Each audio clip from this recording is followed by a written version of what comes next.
வணக்கம். Welcome to Perumal advisor YouTube channel. இப்போ இது ஒரு சிறப்பு பதிவு. நான் ரொம்ப நாள் பதிவு பண்ணலாமான்னு யோசிச்சுட்டு இருந்தேன். இப்போ நம்ம பேச போகிறது பிட்காயின். ஓகே, பிட்காயின் வந்து ஓரளவுக்கு பிரபலமாகிட்டு வருது. இது ஒரு நல்ல இன்வெஸ்ட்மெண்ட்டா அப்படின்னு என்னுடைய ஒரு தாழ்மையான கருத்தை நான் பதிவிட்டுக்கிறேன். பிட்காயின் வந்து it's digital currency. Okay, it's digital வேலெட்டு. It's 2008 it was floated by some unknown group of people. யாருன்னு தெரியல. ஸோ பிட்காயின் டிஜிட்டல் இப்போ ஒரு கரன்சின்னு எடுத்தாலே, ஃபார் எக்ஸாம்பிள், ஓகே, இது ஒரு பிட்காயின் ஒரு கரன்சி. எந்த ஒரு பொருள் எடுத்தாலும் அதுக்கு ஒரு அண்டர்லைன் இருக்கணும். இப்போது நீங்கள் பார்த்தீங்கன்னாக்கா, இப்போது இந்த 500 rupees நோட் இருக்குது. இது நோட்டில் எழுதிருக்கு. நீங்கள் பார்த்தீங்கன்னாக்கா, I promise to pay the bearer sum of rupees 500 இருக்கும். இது ஃபிசிக்கல் ஃபார்ம். ஓகே, இதே பேங்க்கில் இருந்தால் அது டிஜிட்டல் ஃபார்ம். ஓகே, இந்த டிஜிட்டல் ஃபார்மில் இருந்து நீங்கள் ஃபிசிக்கல் ஃபார்மில் எடுத்துகிட்டு போகலாம். ஓகே, இதுக்கு பேக்கிங் என்னன்னு பார்த்தீங்கன்னா, the concern bank is responsible plus govern by RBI. It's backed by the government of India. Okay, so அதனால் ஒரு கரன்சிக்கு ஒரு அண்டர்லைன் இருக்குது. டிஜிட்டலாக பேங்க்கில் இருக்கும், ஃபிசிக்கலாக நம்ம பாக்கெட்டில் இருக்கும். அந்த மாதிரி இருக்குது. இப்போ பிட்காயினுக்கு அந்த மாதிரி இருக்கான்னு பார்த்தா அந்த மாதிரி எதுவும் இல்லை. எதுவுமே இல்லை. இப்போ நீங்கள் அதே மாதிரி நீங்கள் டிஜிட்டல் எதுனா எடுத்துக்கலாம். ஃபார் எக்ஸாம்பிள், ஈவன் டிஜிட்டலில் வந்து நீங்கள் வந்து கோல்டு இருக்குது, டிஜிட்டல் கோல்டு பீஸ் இருக்குது, இல்லை கோல்டு இடிஎஃப் இருக்குது. ஸோ இதெல்லாம் வந்து டிஜிட்டல் ஃபார்ம். இதுக்கு பேக்கிங் என்னென்னா ஃபிசிக்கல். இப்போ கோல்டு இடிஎஃப் வந்து ஒரு ஸ்டேட் பேங்க் இல்லை ICICI any mutual fund which is running a gold ETF scheme will be back by physical gold. Okay, so அவங்க பார்த்து வந்து உங்கள் பணத்தை வாங்கிட்டு கோல்டு பேக்கிங் எல்லாம் இருக்க முடியாது. Okay, so it is backed by any ETF digital is backed by physical gold. Okay, so அந்த மாதிரி இருக்கும் பட்சத்தில் இதுக்கு ஒன்றுமே இருக்க மாதிரி தெரியல. நானும் தேடி பார்த்துட்டேன். இது வந்து ஒரு என்ன சொல்கிறது, ஒரு இட்ஸ் இன் த ஏர் அவ்வளோதான். ஏதோ ஒன்று you buy in a digital format, இது கம்ஸ் யூ டிஜிட்டல் வேலெட், அங்கேருந்து you to keep transferring. But payment assurance என்ன இருக்குது? What is a payment assurance? There is no payment assurance. Even if you take Indian currency எடுத்தீங்கன்னு வச்சுக்கலாம், it is backed by the government of India. Okay, இப்போ Indian currency டாலருக்கு இவ்வளோ value இருக்குன்னாக்கா, நம்மளுடைய risk, நம்மளுடைய ட்ரேடை பொறுத்து அதனுடைய வேல்யூ. ஓகே, நம்ம country strength plus US strength plus any other country strength, relative strength வச்சு இந்த price is determine the market. Okay, so generally வந்து ஒரு காலத்தில், பட் ஸ்டில் ஐ திங்க் இந்தியாவில் இட்ஸ் ப்ராக்டிஸ் இருக்குது.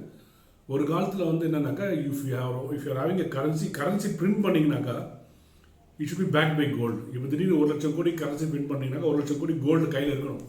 அப்போ தான் நீங்கள் கரன்சி பிரிண்ட் பண்ண முடியும். பட் அதை வந்து ஒரு ஸ்டேஜில் யூஎஸ் கவர்மெண்ட் வயலேட் பண்ணாங்க. But that's not the matter now. So இது மாதிரி ஒரு டிஜிட்டல் பிட்காயின்ன்றது என்ன டேஞ்சர் இருக்குன்னாக்கா, யாருன்னே தெரியாது. எங்கே போய் வாங்குவீங்க, யார்கிட்ட கொடுப்பீங்க, ஒன்றுமே கிளாரிட்டியே கிடையாது. Okay, it is not illegal in India, but it is not legal also. Okay, இது வந்து please understand this lot of difference between it is not illegal but some transaction happening. But ஆனால் என்ன நடக்குது, ஏது நடக்குது ஒன்றுமே தெரியாது நம்மளுக்கு.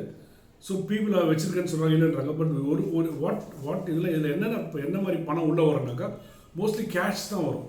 யாரும் ஆன்லைன் ட்ரான்ஸ்ஃபர்லாம் பண்ணுற மாதிரி தெரியல. ஸோ கேஷ்ன்னு ஒன்று வந்ததுனாலே இது இன்னும் மோஸ்ட் ஆஃப் தி அன்அக்கௌண்டட் மணி ஒரு அந்த மாதிரி கேஷ் இஸ் லைக் இந்த மாதிரி பிளேஸில் இருக்குனாக்கா மோஸ்ட்லி டெரரிஸ்ட் ஃபண்டிங் அந்த மாதிரி தான் இருக்குன்னு சொல்லுவாங்க. ஓகே, ஸோ கேஒய்சி நாம்ஸ்லாம் பார்த்தீங்கன்னா உங்களுக்கு ஒன்றுமே இருக்காது இதுக்கு.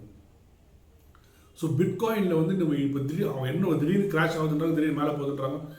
பிட்காயினை பற்றி புக்கே நிறைய பேர் எழுதிட்டாங்க. புக்கை எழுதி சமாளிச்சிட்டாங்க நினைக்கிறேன். ஸோ பிட்காயின் வந்து lot of people interest in bitcoin. சும்மா என்னன்னு ட்ரை பண்ணி பார்க்கலாம். சும்மா 10,000 போட்டு பார்க்கலாம், 20,000 போட்டு பார்க்கலாம். But there are some people who really believe and இன்வெஸ்ட்டும் பண்ணியிருக்காங்க. பட் இது வர்த்து இல்லையான்னு கேட்டிங்கனாக்கா, என்னுடைய பொறுத்தவரைக்கும் கண்டிப்பாக இது வர்த்து இல்லை. ஹை ரிஸ்க் சமாச்சாரம் அவாய்ட் பண்ணுறது பெட்டர். இது வந்து என்னை பொறுத்தவரைக்கும் ஒரு இன்டர்நேஷ்னல் சதுரங்க வேட்டையாக கூட இருக்கலாம். ஒருத்தர் யாரும் இதனுடைய சோர்ஸ் தெரியாது நம்மளுக்கு, ஆரிஜின் கிடையாது, அதனுடைய பேக்கிங்கும் கிடையாது. பட் நிறைய பேருக்கு அது இன்ட்ரெஸ்ட் இருக்குது. ஏன்னா குயிக் மணி இருக்குன்னு சொல்கிறாங்க. எப்போவுமே நல்லது கேட்டுக்கோங்க, நீங்கள் வந்து ஒரு 2 படம் கண்டிப்பாக பார்க்கணும். ஓகே, ஒன்று வந்து சதுரங்க வேட்டை. சதுரங்க வேட்டையில் முக்கியமான ஒரு குறிப்பு சொல்லுவான், உங்கள் ஆசையை தூண்டுவாங்க. ஸோ எந்த ஒரு பொருளாக இருந்தாலும் உங்கள் ஆசையை தூண்டுறாங்கனாக்கா daily delivery calls 2% per day நீங்கள் ஏர்ன் பண்ணலாம். இல்லை பிட்காயின் இந்த மாதிரி டீல்ஸ்லாம் இருக்குது, கிரிப்டோ கரன்சி, இதெல்லாம் வந்து நம்ம ஆசையை தூண்டுறது. ஓகே, ஸோ அதனால் இது மாதிரி ஒரு ஆசையை தூண்டுற ஒரு ஐட்டம் இருந்தாலே நம்ம கேர்ஃபுல்லாக இருக்கணும். நம்ம ஆசையை தூண்டி அதாவது பணம் பண்ணுவாங்க. அது எப்படிலாம் பணம் எந்த மாதிரிலாம் பண்ணுறாங்கன்றது சதுரங்க வேட்டைன்னு ஒரு அந்த படம் பாருங்கள். அது ஸ்மால் லெவலில். இதே பெரிய லெவலில் எப்படி பண்ணுறாங்க, தனியூருன்னு ஒரு படம் இருக்குது பாருங்கள். அதில் ஒரு கார்ப்பரேட்ஸ் எப்படி சாதாரண ஆளை எப்படி ஏமாத்துறாங்கன்ற பற்றி ஒரு தனியூருன்னு ஒரு படம் இருக்குது, அதை பார்த்தா தெரியும்.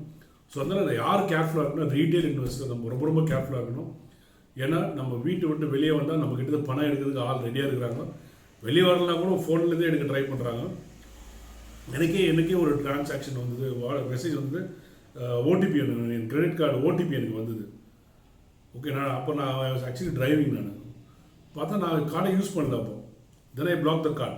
ஓகே, அப்புறம் பார்த்தா என்னோட கூகுள் அக்கௌண்ட் ஆக்சஸ் பண்ண ட்ரை பண்ணியிருக்காங்க. ஓகே, அதுக்கு பாஸ்வேர்டு கேட்குது இப்போலாம். ஸோ பாஸ்வேர்டு இல்லாதட்டு நீங்கள் வேறு சிஸ்டமில் ஆக்சஸ் பண்ண பாஸ்வேர்டு கேட்கும். அந்த பாஸ்வேர்டு எனக்கு வந்தது.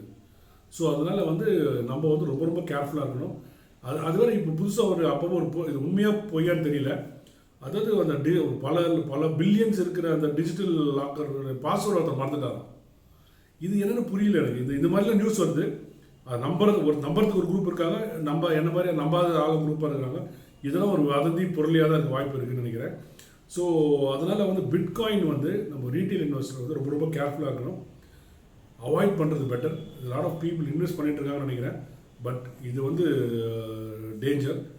எனக்கு தெரிஞ்சு இது வந்து ஏன்னா இதுக்கு பேக்கிங் இல்லை, அண்டர்லைங் எதுவுமே கிடையாது. இப்போ நீங்கள் MCXல ட்ரேட் பண்ணுறீங்க, அதுக்கு ஒரு எக்ஸ்சேஞ்ச் இருக்குது. சில்வரில் ட்ரேட் பண்ணுறீங்க, அது எக்ஸ்சேஞ்ச் கரன்சி ட்ரேட் பண்ணுறீங்க, அதுக்கு ஒரு எக்ஸ்சேஞ்ச் இருக்குது. ஷேர் ட்ரேட் பண்ணுறீங்க, அது ஒரு எக்ஸ்சேஞ்ச் இருக்குது. ஸோ ரெகுலேட்டட் என்வாயன்மெண்ட்டில் எது இருக்குதோ அதுதான் சேஃப். இப்போது அன்ரெகுலேட்டட் என்வாயன்மெண்ட்டில் இருக்குது, அந்த டப்பா ட்ரேடிங் ஆட்லாம் கொடுக்குறாங்களா டிவியில், அது மாதிரி அன்ரெகுலேட்டடில் எது இருந்தாலும் சரி 99% நம்ம பணத்தை எடுத்துருவாங்க. நம்ம தான் கேர்ஃபுல்லாக இருக்கணும். அதே மாதிரி நிறைய பேர் வந்து நீங்கள் ஷேரில் இன்வெஸ்ட் பண்ணணும், என்கிட்ட கொடுங்க, நான் கேஷ் கொடுங்க, நான் பண்ணுறேன், இந்த மாதிரிலாம் கூட சொல்லுவாங்க. இப்போ வந்து ரீசெண்டாக வந்து நிறைய ஸ்டாக் மார்க்கெட்லேயே எப்படின்னா அது வந்து பாலிசி ஸ்கீம் மாதிரி பணம் உள்ளே வர திருப்பி ரீஇன்வெஸ்ட் பண்ணிகிட்டே இருப்பாங்க. கையில் வர பணத்தை வச்சு நம்ம பணம் ரிட்டர்ன் கொடுத்துட்டே இருப்பாங்க. ஆனால் அவங்க பணம் பண்ணுறது கஷ்டம். ஸோ அதனால் இந்த மாதிரி ஒரு ஆசையை தூண்டுற மாதிரி ஏதாவது விஷயம் இருந்தாக்கா நம்ம ரொம்ப ரொம்ப கேர்ஃபுல்லாக இருக்கணும். ஸோ பிட்காயின் வந்து என்னை பொறுத்த வரைக்கும் தாழ்மையான பதிவு ஒரு இன்டர்நேஷ்னல் சதுரங்க வேட்டை மாதிரி தான் நான் ஃபீல் பண்ணுறேன். ஏன்னா அதுக்கு அண்டர்லைன் கிடையாது, அதுக்கு பேக்கிங் கிடையாது. அதனால் நம்ம ரீட்டைல் இன்வெஸ்டர் அவாய்ட் பண்ணுறது பெட்டர். நன்றி, வணக்கம்.